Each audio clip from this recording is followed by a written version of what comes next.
So I was wondering, how is NATO actually creating or protecting civilians security-wise when schools are still getting destroyed by Taliban, Al-Qaeda is still in Afghanistan, and the war is spreading to Pakistan and neighboring countries? How is it actually creating security, what NATO was designed to do? I think, Mohammad, I mean, are the forces going to be able to enable the government of Afghanistan, all its faults and all the accusations you've understandably made from your viewpoint, but can they build civil society through all this, or is the military situation still too dangerous? If they work with the Afghan people, I'm sure they can do it, and if they are sincere and really want to bring what do you call a civil society and security and stability, jobs and and other employment for Afghans, I'm sure if my son is working in a factory, he will go and work in a factory rather than picking up a gun and joining the Taliban. But if you are bombing my son's family, 24 hours a day, that guy, I give you a practical example. When Gordon Brown went to Afghanistan, in the south of Afghanistan, Hamid Karzai gave him a DVD. It's not me who's saying, it's on the TV. And there's a young boy standing, and a journalist asked him, "Why are you standing here?" He was crying. He said, "My family is being bombed in the south of Afghanistan." He was having half the Quran in his hand. He said, everybody call the foreigners English. They think every white person is English.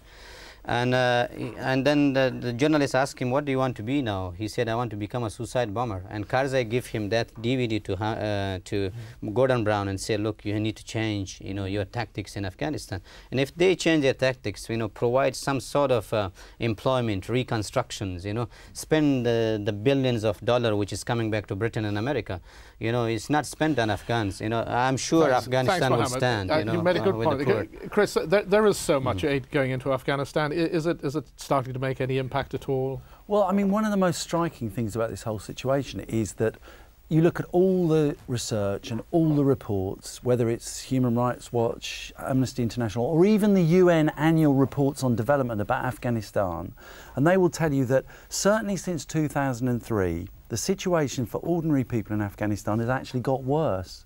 Now that is, it seems to me that, leaving aside any other kind of principled arguments or whatever one may think of the notion of military intervention, that fact in itself should be enough to say that this whole operation has failed and will continue to fail. The aid, insofar as it is being spent, and a lot of the promised aid hasn't even been delivered to the country, is getting lost somewhere along the line. And all the sensible NGOs say, because of the military situation, in other words, because of the occupation itself, it is not possible to get the aid out of Kabul. So, this kind of notion of a humanitarian military intervention seems to me to be wholly false and just not tenable. Chris has raised the point that will be in the back of many people's minds: what happens if it fails? Now, Mr. Shah has a question about what could the implications be. Mr. Shah, yes, sir. Could we have your question for the panel, please? Hi, my question to the member of the panel is: what are the implications of failure for Pakistan and Iran? Okay, what are the implications if this all fails for the neighbouring countries, particularly Pakistan and Iran? Charlie, would you like to address what if it all goes horribly wrong? Well, failure, as the military would say, is not an option. It's as simple as that. And we are making progress. There was a recent workshop of experts on Afghanistan. If you go to the Foundation for the Defense of Democracy's website, defenddemocracy.org, and they were saying, for instance, that the force coming, especially the predators, one Taliban commander telling Newsweek he was stunned by the precision of the predators, so, which also, by the way, answers that question I think the lady in the back had about militarism. The missiles and the kit they're using is getting more and more advanced. It's not perfect, but this Taliban commander was stunned by the fact they knew which room in the building and took out just that room.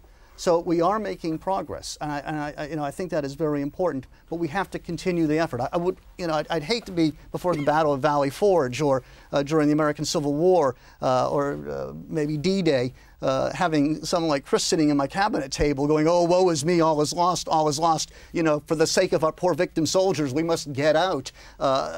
It takes perseverance. This is what it's all about. And I have this fear that either because it fits in with an ideology, or there's, I don't want to say cowardice, but there's this, you know, this oh my gosh, it's not going right. As Mike said, you know, you go through tough times. That's what war is all about. But why does that Mike, I'll certainly come back to you, Chris. But Mike, you're very positive about it. But in the worst scenario, if it all fails, what are the implications for neighbouring countries? Well, of course, Iran, and I probably won't get invited on this Tehran-funded television programme again, but Iran, of course, is doing its best to make the situation worse. Tehran is fueling the war in Afghanistan in many different ways. We haven't got time to describe how. So that rather nasty regime in Tehran, which is currently running the unfortunate lives of the people in Iran, is fueling it. So I guess failure for them they'd probably be very pleased. As for Pakistan, Pakistan actually now has finally, at the last minute, woken up, thank God. And I think the chances of what is now popularly called the AF-PAC problem, because it is one problem, Afghanistan and Pakistan, actually now that the Pakistani government in Islamabad is gripping the situation and sending its army into the tribal lands, actually that increases the chance of success. Because, of course, failure for Pakistan would be cataclysmic.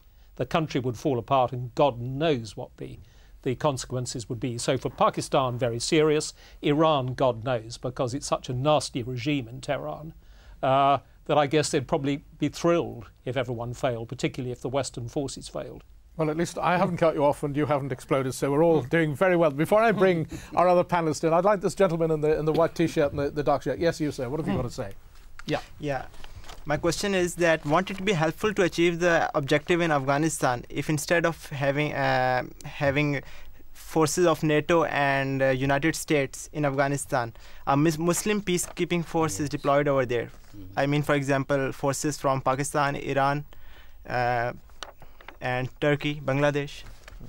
Yeah, that's a good point. I mean, of course, Turkey is part of NATO, and they have, I think, about 1,200 troops. I think the Turks have got deployed there. So, Mohammad, this is a very, very good point. And there is a political party which is blacklisted by the West in Afghanistan.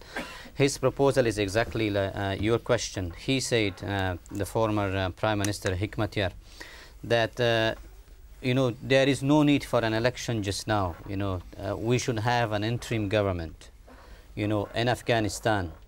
And we should have, and he excluded Pakistan, Iran, and the Saudis, you know, and of course the Russian states neighboring us, from to provide the soldiers to Afghanistan. But he proposed exactly what you said, that we should have a Muslim military force in Afghanistan. Probably there are many groups in Afghanistan, and many of them will accept the Muslim force in Afghanistan rather than, you know, the British or American or others. Okay. But sadly, you know, that proposal doesn't reach anywhere because the American and British don't like it. That's rubbish. Mohammad, they would welcome it. Chris, I would like to come back to you. I have it, and it's sent to Obama. I don't know. You better read more newspapers. Mr. Joshi has a final question. I'd like to get into the panel. Yes, sir. Would you put your final question to our panel? Can NATO win, and what does win mean to it? I'm afraid we haven't got much time for other than one sentence, but can the war be won, and what does winning mean? Chris, you go first. Well, just to turn around the question a couple of speakers ago. I mean, the real question is, what's going to be the outcome if this war continues? Okay. And I think that's what we've got to worry about. The situation in Pakistan has been destabilised by the intervention in Afghanistan. There were no jihadi terrorist threats against Britain before the invasion of Afghanistan. Yeah. It's bringing this thing to an end that's the crucial issue. Thanks, Chris. Charlie, what does winning mean? Can it be won? Well, giving the space is the first thing, and looking at the Iraq model. I'm sorry, I think Chris is living in a bit of a fantasy land. It could be won. It'll take a long time. It'll take a decade or even 2 decades. But eventually, a civil society. That's hundreds of thousands of people dying. Hundreds of thousands of people dying. It took 30 years in Northern Ireland to sort Northern Ireland, and we persevered very close to home. It might take. Can I please be allowed to? Mohammad, I will come to you. You are not using B-52 in Northern Ireland. Can I please be allowed to answer? You're very good. Just let Mike finish. You're very good at interfering. No, I'm not. I'm telling you the truth. I'll come to you. I'll come to you in a sec. The answer is, given time and perseverance, yes, it can be. Mohammad, can the war be won, and what does it mean? We've only got a minute left. I don't know how it will look like for Britain and America, but I doubt it, because NATO is not meant for Afghanistan. NATO is supposed to stop the Cold War and the communist attack on Europe, and I don't know what they are doing in Afghanistan, and they should just live like anyone else.